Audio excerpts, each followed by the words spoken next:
And suspended South Korean President Yoon Suk-yeol giving a statement at the final hearing of his impeachment trial.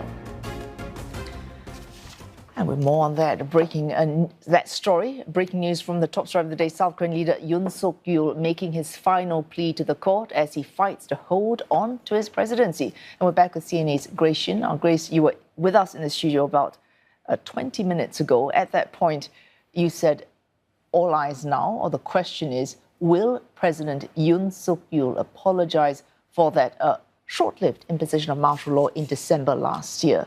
What's happened since I spoke to you?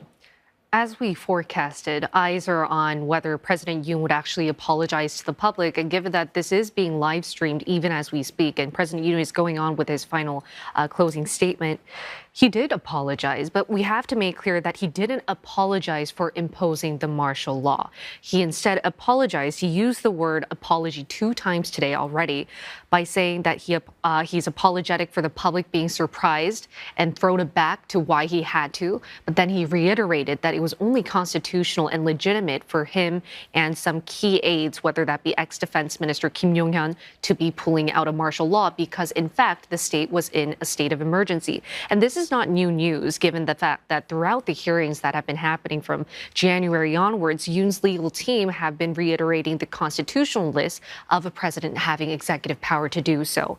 Now, Yoon also explained how, given the fact, compared to the martial law in the 80s when South Korea was in a military dictatorship to what happened on December 3rd, it was 6 hours long, there was no actual physical altercation between the martial law troops and the people. He said it was more of a warning to make sure that the public of South Korea understands that the opposition party stopped him and his team from passing key budgetary policies and reform policies. That is why he was continuously reiterating the fact that insurrection is not constitutional. It's unconstitutional for this impeachment trial to be going on in the first place. And for him to be charged with insurrection also does not make sense. So though President Yoon has apologized to the public, let's note here that it wasn't for the fact that he imposed the martial law.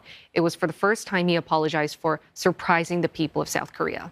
So it's not, I'm sorry for what I did, but I'm sorry you feel that way about what I did. Yeah. So just latest wires out in the last 5 minutes, South Korea's ousted President Yoon Suk-yeol denying having committed insurrection in declaring martial law. This is on the latest wires. Thanks so much for bringing us up to date on the hearing that continues as we speak. President Yoon Suk-yeol delivering his final defense in his trial for impeachment. Thank you. Grace.